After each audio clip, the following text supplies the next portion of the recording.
Mulheres e não mulheres, morcegos e não morcegos, olá!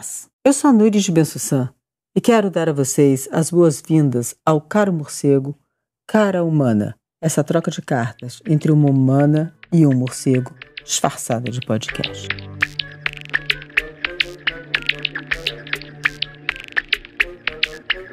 Caro Morcego, Cara Humana. Um diálogo interespécies em forma de podcast. Chegamos aqui à última das cartas que escrevi ao morcego, como forma de lidar com a pandemia da Covid e como uma forma também de tentar dar algum destino às múltiplas ideias que tomaram conta de mim nesses tempos difíceis. Depois da resposta à carta 9, tão dilacerada, encontramos essa última resposta do morcego, onde ele, será mesmo que posso dizer ele, retoma muitas das questões que eu levanto na nossa correspondência, esfacelando minhas pretensões até mesmo de entender essa troca como uma correspondência mesmo. O morcego, ou os morcegos, ou esse conjunto de seres que eu insisto em chamar de morcego, questiona essa ideia tão presente entre nós, a ideia do eu. Veja que interessante. Depois de tantas cartas, meu correspondente, quem quer que seja ele, e logo pela resposta dele vocês verão como tal afirmação é pertinente. Então, esse correspondente, jamais familiarizado com as limitações do pensamento humano e com a dificuldade de transbordar, cita Descartes e sua mais do que famosa frase, penso, logo existo, para apontar o atrevimento ali contido, acreditar e dizer em alto e bom som que o que quer que exista só existe de verdade se for aprovado pelo crivo do pensamento, e não de qualquer pensamento, mas do pensamento do eu. Enfim, é uma carta provocadora. Como veremos, pouco sentido faz imaginar uma entidade que tenha respondido esse conjunto de cartas. E agora, o que já foi proximidade entre nós é distância. Mas o que já foi medido em quilômetros se mede em milímetros. No mais, cabe ainda dizer que as cartas que escrevi ao morcego estão reunidas em um livro chamado Cartas ao Morcego, publicado pela editora Mil Folhas em 2020. Vamos lá, então? Caro morcego, já vai longe essa nossa correspondência. Vai longe também a pandemia do coronavírus. Curiosamente, vai tão longe que as conexões com suas origens parecem se perder no tempo. O morcego e o suposto intermediário entre vocês e nós, o pangolim, voltaram para o seu anonimato habitual. Quem quer falar de morcegos, você pode falar de vacinas. Quem quer falar de pangolins, você pode falar das cepas variantes dos vírus. Falar de morcego é falar da destruição dos ambientes, da rápida urbanização, ou melhor, da acelerada favelização do planeta. Falar de pangolins é falar da extinção de espécies, do tráfico de animais como única alternativa de sobrevivência em um mundo infinitamente cruel. E quem, caro morcego, quer falar disso?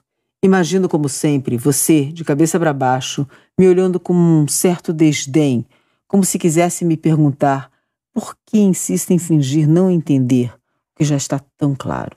Será, porém, que finjo não entender ou que me recuso? Você poderia alegar que se trata da mesma coisa. A recusa ergue uma barreira, impede o mergulho e evita o afogamento, mas também torna impossível a exploração do que anda por baixo da superfície. O que vemos hoje como a paisagem humana é, igual a qualquer paisagem fruto de processos históricos, escolhas que foram feitas no passado e que hoje dão forma ao que se vê. Isso é o humano, amálgama de todos esses caminhos trilhados, capaz das coisas mais incríveis e das mais atrozes. Fico me perguntando se esses lados vêm sempre juntos, se não seria possível manifestar o lado que faz coisas incríveis sem seu reverso, o das coisas atrozes. Como se cada coisa positiva tivesse obrigatoriamente um preço, e sem ele nada se daria. Será isso uma condenação, uma danação, beco sem saída? Essa mistura igualmente me faz pensar no nosso encontro, o encontro da contramão.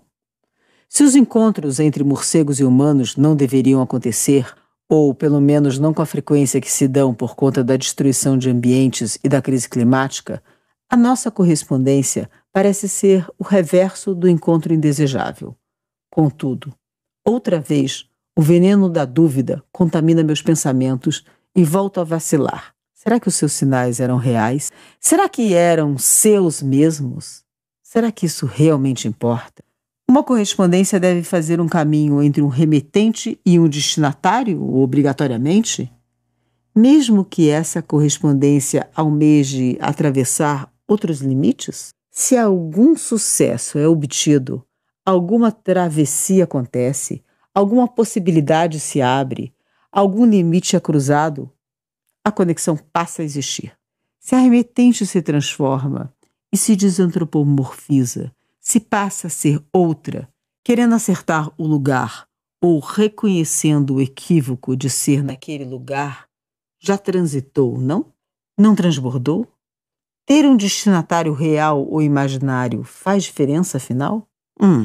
Abandona essas angústias por um momento e volta a pensar no longo processo ainda em curso da pandemia. Ainda reluta em deixar de lado a ideia de que talvez seja o vírus a linguagem da nossa comunicação. Que sabemos, nós humanos, das formas possíveis de interação que passam por sentidos que nem sequer desconfiamos que outros seres possuam, ou dos sinais que entidades biológicas, químicas ou físicas carregam mundo afora no sopro do vento.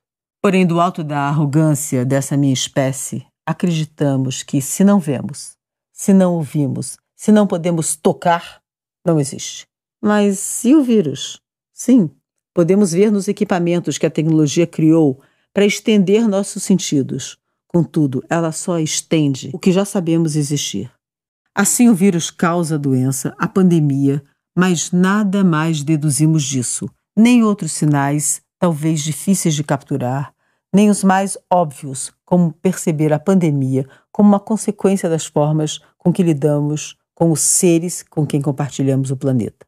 Por isso, talvez, o foco agora seja exclusivamente o vírus, suas variantes e as vacinas. Morcegos e pangolins ficaram para trás, perdidos em um passado brumoso onde havia interesse em desvendar as origens dessa pandemia. As brumas que envolvem esse tempo têm relação também com a necessidade que parecemos ter de nos divorciarmos dessa nossa natureza animal e subscrevermos o mais rápido possível nossa nova versão de natureza, a tecnosfera.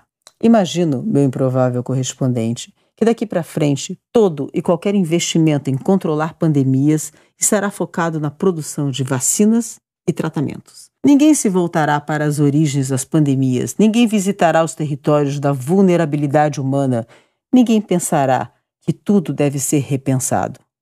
Vamos acelerar ainda mais, na ânsia de deixar para trás toda e qualquer conexão com nossas raízes biológicas. Volto a pensar, caro morcego, na dificuldade que muitos humanos têm de perceber outras formas de estar no mundo. E aqui não me refiro ao jeito de viver dos morcegos e de outros animais, mas sim à pluralidade de formas de viver que existem, e até quando, entre os humanos mesmo. Estamos tão imersos nas nossas formas particulares de estar no mundo que é sobremaneira difícil imaginar, até as últimas consequências, como vivem os outros. Essa ideia pode naturalmente ser aplicada aos povos indígenas dos diversos continentes da Terra. É difícil entender as conexões que esses povos possuem com os outros seres e com territórios e paisagens. Mas talvez seja ainda mais adequada quando relacionada aos donos do mundo e aos que vivem segundo uma lógica ainda mais incompreensível para a maioria das pessoas do que os modos de vida dos povos originários. Uma lógica onde não há lugar para nenhuma empatia e nenhuma solidariedade, onde o que vale é apenas o lucro e o poder.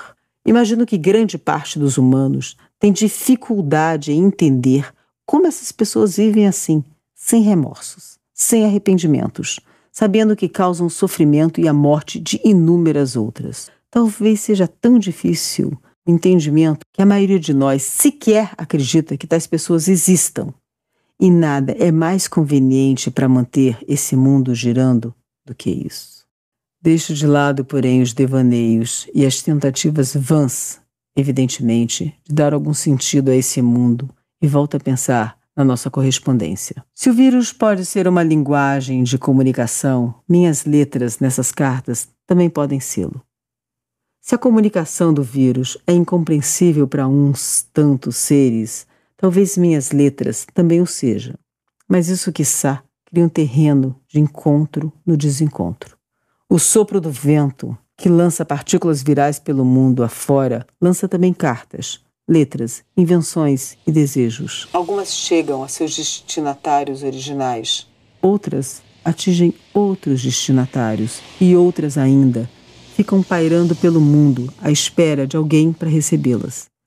Talvez esse seja o destino das minhas cartas. Talvez esse seja o destino dos múltiplos sinais emitidos constantemente pelos organismos com que dividimos o planeta, ainda que de má vontade, na maior parte dos casos. Vale dizer ainda, meu inverossímil correspondente, que girando mais uma vez aquele caleidoscópio que me foi tão útil na tentativa de compreender tanto os seus sinais como meus processos de desantropomorfização, percebo que os pequenos movimentos que mudam as paisagens caleidoscópicas talvez sejam possíveis. Se essas cartas se revelam de fato como um esforço de pensar com os outros seres do planeta, morcegos, pangolins, plantas, líquens e vírus, talvez sejam parte de um pequeno movimento, cujas consequências são desconhecidas, mas, como no caleidoscópio, pode justapor peças improváveis, misturar cores e formar uma nova paisagem. Permaneço nessa corda bamba. Sou, talvez, nesse lugar equivocado, ou sou equivocadamente nesse lugar, ou ainda nem seja, apenas esteja. Terá sido essa correspondência um sonho de uma pandemia de verão ou de vários verões? Terá você, meu volátil correspondente, recebido meus sinais, me acompanhado nessa jornada? Imagino o seu já proverbial olhar de desdém, ou, quem sabe, de pena, diante da minha também já proverbial ingenuidade. Despeço-me, meu caro, sem saber o que desejar, sem saber tampouco o que esperar. Sinais, vírus, cartas, versos. Mas espera, recebo aqui uma nova resposta sua. Pensei, inclusive, em respondê-la aqui mesmo, mas, infelizmente, já fechei o envelope. Transbordantemente, Nurit. Essa carta chegou aqui nas asas do João Tabebuia. Quantos ipês ela fez florir pelo caminho, não sabemos, mas desconfiamos que muitos. Cara humana, também não sei se eu deveria começar pedindo desculpas. Primeiramente, porque é assim que você começa a primeira de suas cartas, e não a 10ª que agora tento responder, e na qual eu, em tese, deveria me deter. No entanto, como muitos meses depois, a tal da pandemia, como vocês chamam, continua se espalhando, mutando e matando, e, como você bem lembrou, o passado sempre persiste, de algum modo. Esses ecos de outras cartas não teriam como desaparecer aqui, ainda que restem impertinentes. Continua indo longe a pandemia, longa é a nossa correspondência, e demorada é esta resposta. Desculpe também por isso. Peço desculpas, inclusive, e principalmente, pela dificuldade imensa de responder, pois também não há como eu saber como é ser um humano. Igual a você, questiono-me se isso não impede nossa conversa, se eu não fico apenas dando voltas inócuas no ar, no escuro, sem que você me note. Pode ser mesmo que o máximo que eu consiga fazer é imitar comportamentos de vocês. Por exemplo, essa, me desculpe de novo por dizê-lo, esquisitíssima maneira de referirem-se com tanta frequência e cerimônia a si mesmos, pela primeira pessoa do singular. Eu, meu, variações afins e todas as traduções em tantas línguas que já ouvi falar. Em português e outros idiomas neolatinos, há uma forma específica para cada verbo conjugado com eu. Em inglês, a palavra para eu, I, é uma das 10 mais comuns na língua. ou a primeira da lista, dependendo de como se conta, e é escrita sempre em maiúscula, como ocorre com casos de reverência. Em japonês, ouvi dizer que existem pelo menos 4 ou 5 palavras que se traduzem como eu, todas com uso cuidadosamente calculado em diversos registros e contextos. E isso ao mesmo tempo em que normalmente são omitidas por uma questão de boa educação e modéstia. Enfim, essas digressões linguísticas são apenas ilustrações. Não preciso explicar para você o que é essa estranheza com o eu, não após as meditações a respeito em suas cartas. Veja como isso se relaciona com outro ponto que me dificulta uma resposta. Você se refere sempre a um morcego, ou a um morcego, assim também com inicial maiúscula de nome próprio, singular, individual. Mas eu lhe pergunto, serei eu um eu como você? 10 cartas você enviou a um morcego, e esta aqui, se suponho bem, é a 10ª resposta que você recebe. Por que suponho? Porque não sei se é certo dizer que eu respondi suas 10 cartas, ainda que você tenha conseguido 10 respostas de um morcego. Entende? Ao aceitarmos seu convite para pensar com você, pouco a pouco uma ambiguidade de maravilhamento e terror foi tomando conta de nós, como uma fome aguda junta de um embrulho retorcido no estômago. Pensar com você nos pôs o enigma. O que é ser um eu? Claro, temos uma noção muito evidente, literalmente visceral, do que seja a individualidade destes corpos, dessas bocas, asas, ouvidos, e que constituem algo diferente daquelas tantas outras asas, bocas e corpos de morcegos com quem convivo. E ainda outros corpos, insetos, animais, flores, rochas, árvores. Mas não é a isso que vocês, seres humanos, se referem quando pensam em um eu, não é? Se assim fosse, não teria sentido para nós que vocês dissessem tão comumente coisas como meu corpo. Como se isso, que é a primeira impressão sensível de algo como uma unidade, fosse um objeto alheio à pessoa que narra, um objeto do qual ela se apropria, dizendo, é meu. Algo em mim vibra de euforia, algo em nós se apavora com esse vislumbre, de que podemos ter uma experiência de mim mesmo para além deste corpo, para além destes corpos, para além deste habitat.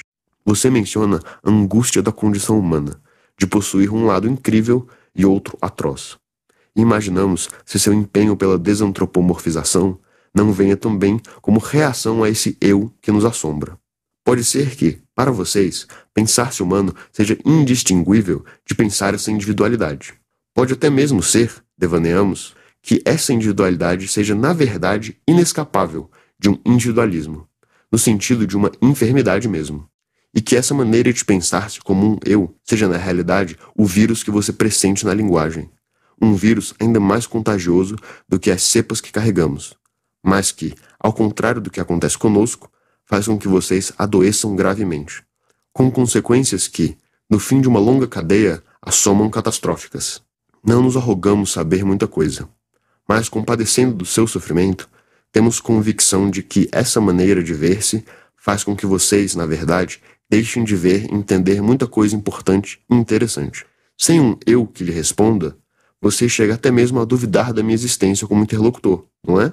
De que precisaria para acreditar em mim? Ver-me seria suficiente? Ou precisaria me ouvir falando essas palavras, como num milagre? Isso nos levaria a uma questão de fé. De repente, deliro a possibilidade de uma escritora criar um personagem, e esse personagem ultrapassar sua criadora, ganhando ares de divindade inescrutável, mas suspeita e misteriosamente operante. Uma certa inspiração de um certo Espírito Santo que, inclusive, promove estas linhas. Bem, claro que estou brincando um pouco, porque sei que você entende que essas formas de comunicação entre eus, disciplinando a ferro e fogo e pelos sentidos mais básicos, tudo isso é muito limitado e limitante. A propósito, achei bonita a sua constante referência aos caleidoscópicos. Bonita e curiosa. Uma vez que certamente não veríamos em um caleidoscópio a mesma imagem que você.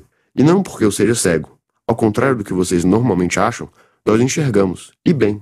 Porém, diferentemente do seu caso, nossa visão é adaptada para a noite e a escuridão. De forma que não evoluímos para perceber. Porém, diferentemente do seu caso, nossa visão é adaptada para a noite e a escuridão. De forma que não evoluímos para percebermos muitas das cores e outros aspectos literalmente mais visíveis para vocês. Claro, alguns de nós vão ter uma visão melhor que outros. e acredito que haja alguns morcegos realmente cegos. Mas isso não é de grande consequência, não é? Digo, não acontece o mesmo com vocês? Ouvimos aí, de vez em quando, um esforço muito bonito na comunicação com quem não necessariamente compartilha dos mesmos sentidos. E ela acontece, não acontece? No fim das contas, a correspondência ideal dos significantes e signos entre falantes não é o que permite a conversa, não concorda? A imagem do caleidoscópio também não é nenhuma imagem específica, mas um conjunto de formas e cores que, na prática, podem jamais se repetir. Sua abstração pode fazer com que sejam diversos signos e, ao mesmo tempo, nenhum. Se fizermos um paralelo entre imagem e palavra, será que dá para dizer que uma palavra que jamais se ouve de novo é capaz de comunicar alguma coisa? E existe comunicação sem padrão? Mas se o padrão é pré-estabelecido, onde fica a criação conjunta dos símbolos, valores e sentidos? Bom, sobre padrões, é preciso reconhecer que vocês são muito bons nisso. Talvez incomparáveis, mesmo em chapar a multiplicidade curvilínea do cosmo. Um famoso indivíduo de sua espécie, se quisermos assim dizer, declarou certa vez: penso, logo existo. Observe o atrevimento disso, pelo qual ele nunca se desculpou. O que quer que exista, só existe de verdade se for aprovado pelo crivo do pensamento. E não de qualquer pensamento, mas do pensamento do eu. Eu penso. Eis a primeira pessoa do singular, capitaneando a filosofia moderna em suas pretensões pseudo-universalistas. Essa redundância. É bem fascinante e triste que esse bordão resuma tão bem a condição da humanidade como um todo nestes tempos. Aí não se trata mais da pluralidade dos sujeitos, dos grupos, das comunidades ou dos povos, mas sim de um construto mental, artificialmente inflado, de um indivíduo abstrato que concebe o mundo ideal e solipsisticamente. Caramba, é uma solidão muito grande. Não surpreende que ela jogue vocês num vazio tão abismal que nem mesmo a devoção do planeta inteiro consegue saciar. Mas claro, isso é apenas um lado da história. O lado que nos horroriza. Inclusive, talvez seja também o lado que se recusa a entender que essa explicação é um tapa-olho para que se possa suportar o que realmente vem no fundo disso: a violência. A violência que cresce exponencial e sistematicamente com seus mecanismos de propriedade, colonialismo, capitalismo. Há, porém, um outro lado, o lado que teima contra o lado dos incontáveis humanos com os quais os incontáveis morcegos conviveram, já por tantas épocas, lugares, culturas e povos diferentes, em especial os que são excluídos daquele crivo racional do que existe e do que pode existir. Uma espécie de carteirinha daquele clube que você fala.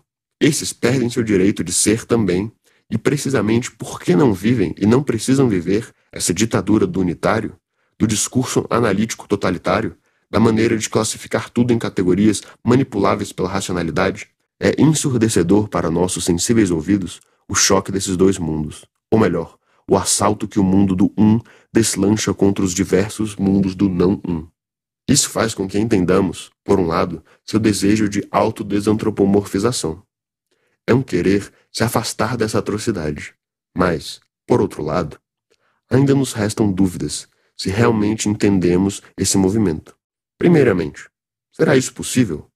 Ou, será isso algo que você pode fazer enquanto você? Porque, veja, para nós é muito evidente que tudo que você fizer enquanto você e você mesma, tudo isso será uma reiteração da construção de seu próprio eu. Consequentemente, é algo que lhe antropomorfiza ainda mais, um catch-22, como escreve um desses autores estadunidenses. Perseguir seu objetivo se torna precisamente o que lhe afasta dele. Ou uma tragédia daqueles gregos antigos. Pretender escapar de seu destino é o que lhe faz precisamente correr de encontro a ele. Mas ficamos aqui, queropteramente, nos questionando, pelo menos no contexto dessa conversa, se sua desantropomorfização sequer faz qualquer sentido. Gostamos porque enfatiza de um jeito muito bom a importância das conexões e das relações, em vez das essências das coisas consideradas nelas mesmas, em sua disputa escolástica de autoridade metafísica. Para que sejamos nós mesmos nestes corpos de morcegos, para que consigamos capturar centenas de insetos minúsculos e ágeis no escuro de uma única noite e entre diversos obstáculos da mata, dependemos fundamentalmente de nosso biosonar. Com ele, sabemos onde está a parede da gruta ou o tronco da árvore, onde há nossa refeição e nosso repouso. É em boa parte graças a esses obstáculos que podemos, portanto, ser o que somos. O que seria da pedra se ela tentasse se deslitizar para procurar se comunicar mais propriamente comigo? Ela não seria mais pedra, nem nós, morcegos. Assim, prefiro a pedra enquanto pedra mesmo. Acho que nos damos muito bem assim. Embora talvez ela discorde com relação ao guano, vai saber. Se nos permite a ousadia, nós, da mesma forma, preferimos-lhes antropomorfizada. Humana sim, e que profundamente humana. Claro, isso é antes de tudo um capricho nosso. Não temos a menor intenção de ditar-lhe o que você deve ou não deve ser. Mas se tiver curiosidade sobre essa nossa veleidade, diremos que ela tem lá suas motivações. A primeira é que sua humanidade nos parece, apesar de tudo, ser ainda a melhor maneira de lidar com essa angústia que compartilhamos. Veja, os humanos do clube desconsideram os outros humanos que não estão nele, ou que são mal-vindos, destratando assim, até mesmo violentamente, os indivíduos de sua própria espécie. Para quem então sequer é parte dessa espécie, é ainda pior. Somos para eles, nisso que chamam de natureza, apenas um punhado indistinto de objetos a serem conquistados e dispostos. Preferencialmente, tiram lucro de nós. Mas se não podem, aniquilam-nos sumariamente por sermos inúteis. Já os outros humanos possuem ao menos a capacidade de trocar mensagens com eles. E por obtusos que sejam esses humanos doentios e cruéis repletos de poder, ainda assim podem receber o que outros humanos lhe comunicam, mesmo que seja na minúcia estreita da linguagem prática interhumana. Podem também, obviamente, recusar-se a entender. Podem, inclusive, criar estruturas que impeçam a recepção da mensagem. Mas esses são momentos que vêm depois. Quanto a nós, morcegos e demais, todas as nossas mensagens restam, para esta gente, indistinguíveis de detritos infinitamente inferiores ao guano. Pois que até mesmo por nossa merda esses humanos já guerrearam em busca de vantagens econômicas. Agora, a disputa da humanidade, no seio de si mesma, pelas suas coisas incríveis e contra suas coisas atrozes, parece-nos ser, talvez, a mais pertinente condição humana. Se quisermos aí nos permitir o uso meramente instrumental e provisório de uma espécie, se por um lado isso não garante qualquer solução para a angústia, pelo contrário, é uma chance ridiculamente exígua, por outro lado, é certo que, de outro modo, não há nenhuma solução que seja. Pois, minha cara correspondente, assim como você questiona o que posso ser enquanto morcego ou além, também nós propomos que você exercite, pensando conosco, o que você pode ser enquanto humana ou além. Isso que você enxergaria como um corpo de morcego é também uma paisagem de história, tão antiga quanto tudo mais. E neste corpo, como no seu, de certo modo, existe tudo o que já foi, e, por que não, tudo o que ainda será. Não somos muito entusiastas de forçar significados em relações obscuras, cultivar mistificações performáticas e escapistas, mas isso não significa que não devemos atentar para os sentidos sutis que todo canto e fresta da vida pode abrigar. Quando nos concentramos bem em ouvir, ouvimos coisas que estão além até mesmo do ultrassom. Quando dormimos, sonhamos coisas que estão além da terra, para a qual nossas cabeças apontam. De olhos abertos ou fechados, em sonhos, por vezes encontramos, dentre outras convivas, insólitos humanos. Humanos capazes de sonhar, e que não se perdem no sonho e nem se esquecem dele. Alguns são os que vocês chamam de pajé ou xamã, e gostamos deles, porque são bons exemplos de seres humanos. Eles reconhecem e vivem nos próprios corpos. Os sonhos, que sequer são apenas deles, e são reais porque não são só um delírio de grandeza da solidão unitária. São reais porque estão em conexão com tudo o que é, não apenas coisa, res, no sentido mais indigno, mas também com o que sustenta e sobrevoa chão e céu. Há outros tipos de onironautas, claro, mas gostamos particularmente desses, porque sonham muito bem em ser também um morcego. Trocam de lugar comigo e com outros, e a gente se entende bacana, de um jeito que a vigília neurótica de pudores racionais não consegue senão reprimir. A razão humana não tem como alcançar o que é ser um morcego. Mas o sonho, que ultrapassa o humano, pode muito bem sonhar o que é um morcego. Nesse tipo de sonho, que também é sim o sonho que se sonha dormindo, a gente tudo se mistura. Todo mundo é todo mundo e ninguém é ninguém. E os espíritos, se quisermos assim dizer, dançam e descansam aos montes, bagunçadamente em um monte de redes, camas, peitos e corpos. Já pensou na quantidade de espíritos, personas, chapiris que habitam o fundo e o verso dessa máscara que você enfrenta em um espelho? E que você é também outra, e outro, e muita gente, e muitos seres, como uma malha liquefeita, como uma grande corda de pequenas fibras que se entrelaçam de forma a não sabermos mais onde é começo e onde é fim? Uma grande corda cobra grande, que eu, um morcego, também sou um morcego, e também sou muitos morcegos, e também pangolins, visons e coronavírus, caverna e mata? Sou essa floresta amazônica, pacientemente plantada e ajardinada por inumeráveis povos e inúmeras gerações? E que sou você e outras tantas pessoas como você, sonhantes de e comunicantes com morcegos? Numa amálgama que escorre e brilha precisamente aqui e agora, nessa vertigem de caracteres? Não à toa, alguns humanos são considerados por esses xamãs o povo que esquece. A sisudez da individualidade não comporta essa diversidade, assim como a racionalidade moderna não suporta essa desordem, ou essa ordem que não se pode dominar. Na medida em que quem sonha visita muito mais e melhor as possibilidades de si nas outras pessoas, seres e em tudo, entendemos que essa gente é muito mais e verdadeiramente humana, porque é mais radicalmente presente em suas conexões no tempo, no espaço, nas potências, nas realizações. É gente que se reconhece feita, confeita, perfeita por outras gentes, inclusive as não humanas. É gente que se permite ter a mesma matéria nos sonhos, como também diria outro humano famoso. Por isso, não vemos onirobatas genuínos mutilando seu mundo, sua origem e seu destino. Os corpos, esses milagres do acaso, com os quais acessamos tudo o que há de bom e de ruim, são para aqueles fetichistas da individualidade algo que certamente há de ser descartado em favor de algum upload numa nuvem artificial, numa rede binária isenta de células ou DNA. Paroxismo da tecnosfera e da tecnocracia. Um universo onde esses neoplatônicos cyberpunks se reduzirão cada vez mais a algoritmos espremidos, no acúmulo cada vez mais rápido de uma contagem infinita de cifras cada vez mais abstratas e vazias. A potência desse tipo de ser não é a humanidade, que assim sequer pode existir enquanto conceito fechado e uno, mas um pretenso e pretensioso homem, servente da violência que sublima em si mesma um delírio qual, no fim, encontrará unicamente a indiferença de um universo que tem suas próprias insondabilidades impiedosas. Encerramos minha carta, obviamente sem respostas, para qualquer coisa. Mas, dessa vez, não nos desculpamos por isso. Alertamos, todavia, que não pretendemos aqui qualquer tentativa dolosa de moralidade, moralismo ou romantismo. Essa síndrome da individualidade, instada pela propriedade, pelo poder e pela violência, tudo isso que constitui esse vírus que assola e contamina sua espécie, inclusive decantando em vírus literais como este da pandemia, poderia também, dada outra grande história, assolar a nós e a nossos parentes, quaisquer que sejam. Por que não?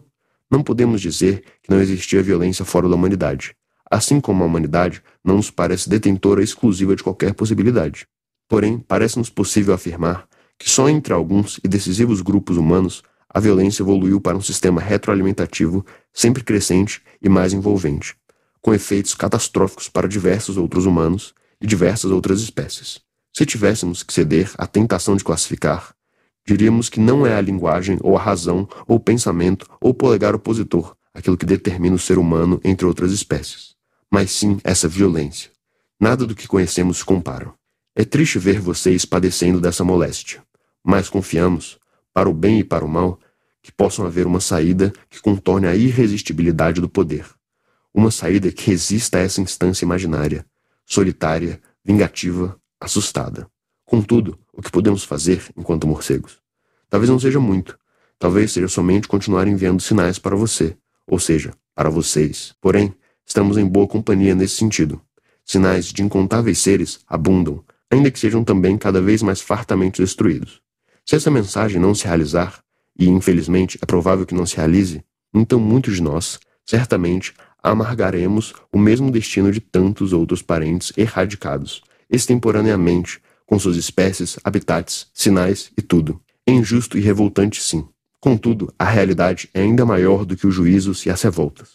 Pode ser que seja, afinal, nosso destino assistir ao fim de um determinado mundo que, lamentável e revoltantemente, se perde. Ancestrais nossos, de muito tempo atrás, testemunharam a má sorte de um meteoro.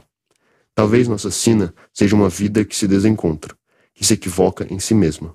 De uma forma ou de outra, porém, o planeta continuará a girar, o sol continuará a queimar, a grande noite do espaço continuará a crescer, e assim será até que esta efêmera passagem se encerre, e que se desfaça este minúsculo e pálido ponto azul, como já disse certa vez um dos seus astrônomos.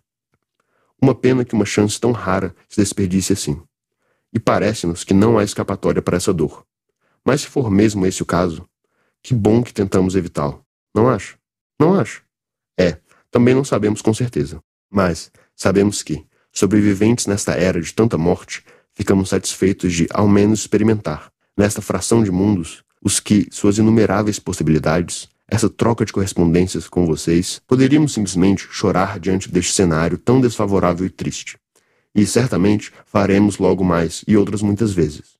Porém, e por isso mesmo, apreciamos agora este prazer cada vez mais tão raro, especialmente com seres humanos, que são cada vez menos nós. Como dizem alguns de seus xamãs, a alegria é também uma resistência. E como tantos outros espíritos ruins e shawaras, também ela pode habitar junto deles, os nossos corpos. Hoje, ao menos, é assim. Dançante sob a lua que ainda reluz, nós. Então, mulheres e não mulheres, vocês que chegaram até o fim aqui desse episódio, a gente tem uma surpresa para vocês. Se vocês entrarem lá no site da editora Mil Folhas e usarem o código de desconto Caro Morcego, escrito tudo juntinho, vocês podem ter um desconto bem legal na compra do livro Cartas ao Morcego, que é esse livro que reúne as cartas ao morcego, claro. Caro Morcego, Cara Humana é um podcast da editora Mil Folhas, com as vozes de Nurit Ben-Sussan, Ariê Bailão e Ilan Ben-Sussan. Roteiro e redação final, Nurit Ben-Sussan. Direção de som e edição, Joanes de Moraes. Trilha sonora, Philip Jones. Consultoria, Marina Mara e Rita Louzeiro. Identidade visual, Raíza Curti. Produção executiva, Tiago de Barros.